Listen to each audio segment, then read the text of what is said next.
Hello and welcome. I'm your host, Ollie Brockett, here for LowKickMMA. I'm joined by none other than Crazy Horse Joshua Reed, who's scheduled to take on Bogdan Barbu at Cage Warriors 142 in Wales on August 13th. How are you doing today, my friend?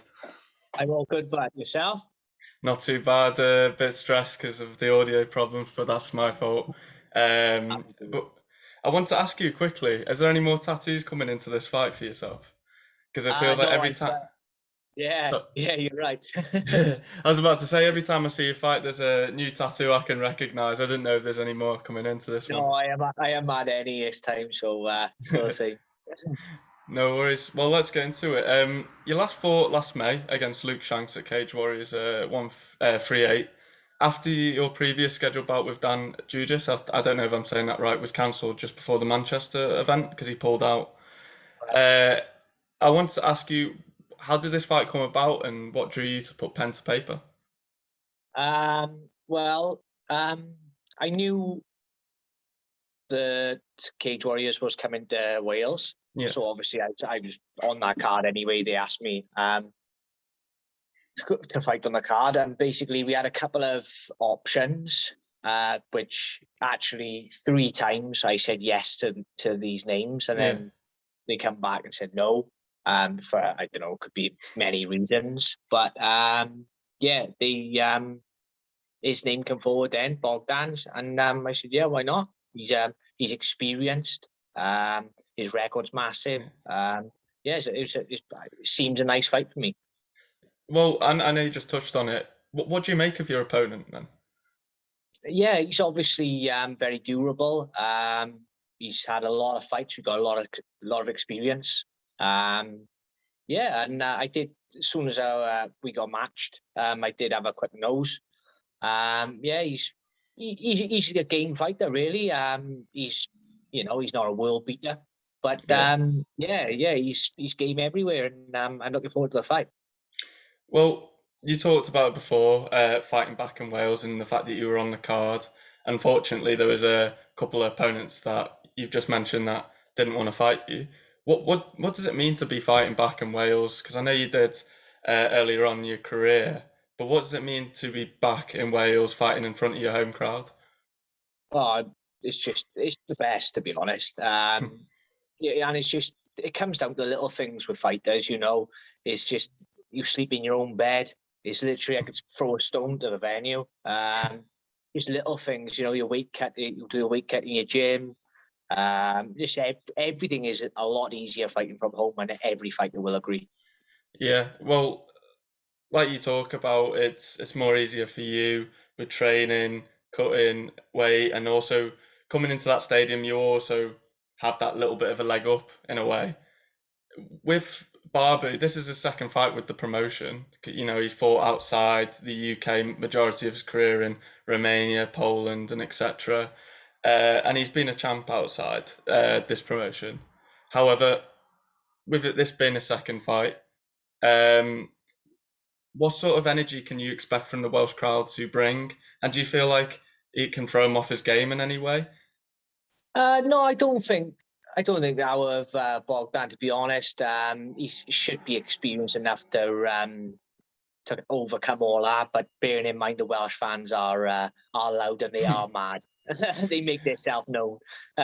He will experience that. But I'm sure he's fought in places like this before where he was potentially the underdog or not the home fighter or whatever way you want to put it. But no, I think he should be fine with that. But they will be on his back, that's for sure. Well, speaking about Welsh MMA, it's taken a huge rise itself. As you know, with you training at Shaw's MMA, you have Jack Shaw going into the UFC and breaking faces, and you've also got the Corey McKenna who got that Von Flue choke on Saturday night. And I believe it's the first one in women's history, in MMA's history. Sorry. I just wanted to grab a quick opinion from you. What do you think about this rise in Welsh MMA, and do you feel like you'll most definitely be part of it in the coming years? Yeah, definitely. You only got to look at all the shows now. There's always Welsh on the card. A lot of them are signed to Cage Warriors. You've got a lot of Bellator now. Yeah. Obviously you've got Jack in the UFC. Obviously, Jack Marshall was in the UFC, another teammate of mine. Of course, yeah. Yes, so it's a good stable. I happen to be in the best one, I believe, training camps. But I think in the next sort of like 5 years, you'll see a massive difference in MMA. Our amateurs coming up through, Dan, that's just in our gym. Yeah, The yeah. amateurs coming up through and the talent now. We've got 16-year-olds. It's frightening. It's frightening how good they're gonna be. I'll probably only catch the last 5-6 years now of it, but Yeah. it's just going to get better and better and better and better. Oh, I can't wait. The Welsh fighters always bring it. And Yeah. speaking about yourself as well as a Welsh MMA fighter, you mentioned that you 5-6 years, but in an ideal world with a win over Barbu, what's next for the Crazy Horse? Does he take whatever's put in front of him next? Does he try and take another shot at the belt, or does he try and follow in the footsteps of Welsh Cage Warriors alumni and trying to get that Contender Series or UFC deal? Yeah. I don't know. It's quite a tough one. That is a good question, actually. It's a tough one at the moment. Obviously, I'm at that stage now where let's start earning some money. So Yeah. obviously, you've got the Cage Warriors route I could go down again, but I won't be fighting like 4 or 5 fights just to fight for the belt again. I believe like one win or 2 maximum, they've got to give me that shot. Yeah. I think I've been good to them whilst they've been good to me. Obviously, if Bellator or whatever come in as well with better money or better Yeah. platform, I should say, and then but obviously everyone's goal is to get to the UFC, but the people are branching out from that now. You've got the PFL now, which is coming over, and I've seen they coming and getting bigger in Europe now. So yeah, it's whatever deal fits right with me at the moment, to be honest. But just the best I can be. If Well, if it's down the route of Bellator and I could be on there, the best I can be, and whatever comes, I'm game. But it'd be nice to have a couple of pound now. yeah. Well, you can see from your previous fights, you're a fighter that likes a quick turnaround. You like to fight, every 3 months. And sorry, I forgot what I was going to say then. But you come in and there's not a question. You go in there to fight. You swarm your opponent. You do not like that bell to ring right at the end because you've only been to 2 decisions in your career. You like swarming on them and jumping on those submissions.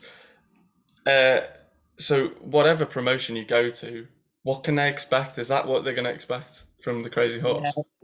yeah. I come to fight every time. You can't change what's in you. Yeah. If I fought to my technical ability from the gym, then I'd probably be in the UFC and retired by now. Little retirement fund as well. My teammates will tell you that themselves. But it's just on the night. I get a bit carried away. You can't change what's inside you. I got that killer instinct that if I see an opening, that's the end of it. I will go for that. Where I should technically be calm, collective, and so on. And use my skill, but I see it open, and that's it. I go for it. Well, like you talked about, just But off the sorry. back of that, people like to see that. Oh yeah, of course. There You will be saw it in the there Nathan will, Wood fight. yeah, there will be a lot of eyes on me come Saturday because they like the way I fight, and that's a Well, fact. you talk about fighters, and nowadays everyone wants to keep that O, and you don't want to lose, but it's not how you gain fight fans. You see it with Nate No. Diaz and Conor McGregor. Even those big stars, they'll lose a couple fights, but Yeah. you saw it in the Nathan Wood fight with you. You hit hell to leather straight away, Yeah. and you were hitting good shots, and it was just that one shot that got through to you. But that's what you're going to bring, and I'm sure what the Welsh fans are going to be excited to see you on Saturday night. Yeah. They'll be loud, that's for sure. Yeah. Well, like you mentioned before with the training, I just wanted to ask, how's training at Shaw's MMA been going for this gym? Has it been more just focusing on your technical aspects, or has it been watching tape and reviewing what Barbu really can bring? No, like I touched on it a few moments ago. I have a quick look literally when it's signed, because obviously before it's signed it means nothing. I have a quick look on YouTube because every fight's on YouTube today. I have a quick scan on YouTube. I watch maximum 2 fights. Watch that, and then that's it. I'm not bothered what he's training, what he's bringing. I don't care. I will turn up Saturday and he will have a fight. It's as simple as that. So I know everyone's different. Some people like studying them down to the T. That's just not me, you know. You got 2 arms, you got 2 legs, and you got a chin. So that's exactly what Oban Elliott, your teammate, said the other day. But it's a cool saying. Well, I think just because of what you said, it's going to hinder how you're going to answer this question. But is there any area of Barbu's game that you're going to be wary of? Or are you just going to come in there and just be locked in the cage with him and go on at him?